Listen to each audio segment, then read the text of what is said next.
Okay, so I want to get started on my next knife, and I have an idea for what I want it to look like. I've got it drawn out and stuff, but I have a problem. My forge is currently not in an operational state, so we're going to try to fix that, and that's probably what this video is going to be about. So let's get to it.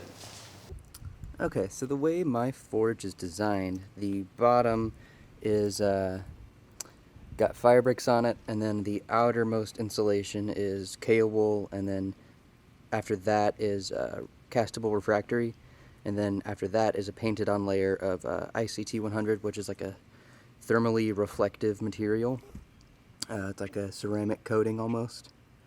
And as you can see, lots of stuff has fallen out, and so we're gonna kind of bust out all the old stuff and throw it away. Here I've got another bag. I've got a bag of castable refractory that we're going to use to replace it, and yeah. So my audio cut out in this part of the video, but you'll see me in a second trying to screw back in the flare fitting for the burner, but it's stripped out and won't go back in, so I'm just not going to use that burner. I'm going to fill it in with K wool and cast over it with the castable refractory.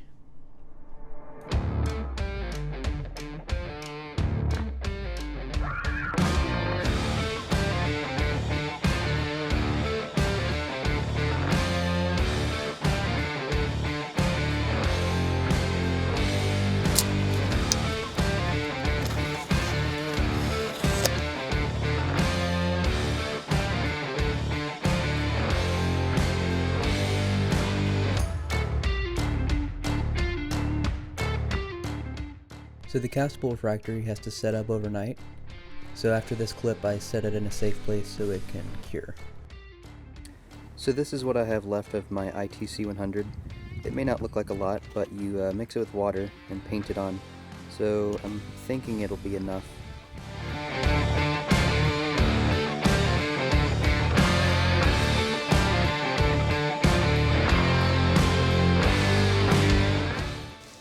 Since this video is pretty short, I figured I could show how I sharpen my knives. I start off with the highest grip belt I have, and basically I just run it through at a really shallow angle and go pretty quickly, run it through a couple times, and then that gets the edge established. So I'll go ahead and do that real quick.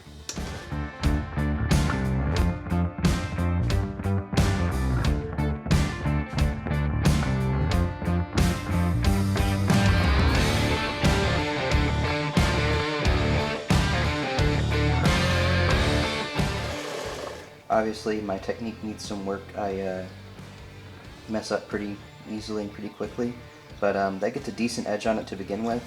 But then after this I move on to what's called stropping, which basically refines the edge, and I'll show you what the process is for that.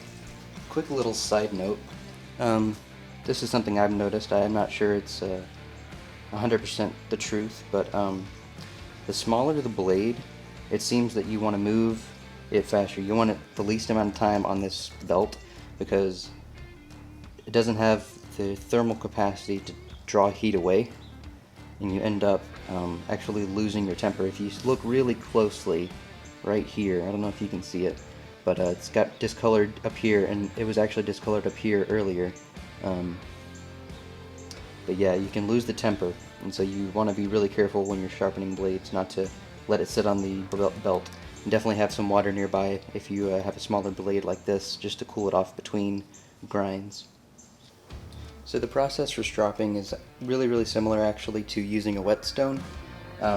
It's not as aggressive and can actually give you a better result than whetstones sometimes.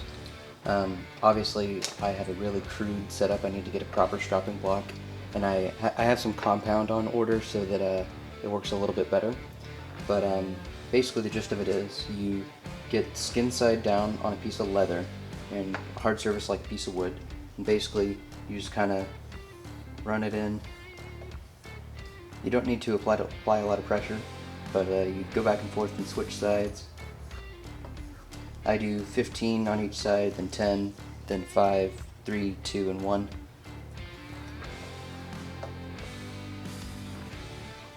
And then once I'm down to just one stroke on it, I flip the leather over for a finishing pass, and I do it basically the whole process again, but I start at 10, then 10, 5, 3, 2, and 1. And finishing pass. And I've got a piece of paper here to show the sharpness. Obviously this works a lot better when you have stropping compound, but I mean, you can tell it wants to cut the paper. And I've also learned that there's quite a technique to cutting paper. You want to drag the blade like that a lot. So obviously this could use a bit more refinement.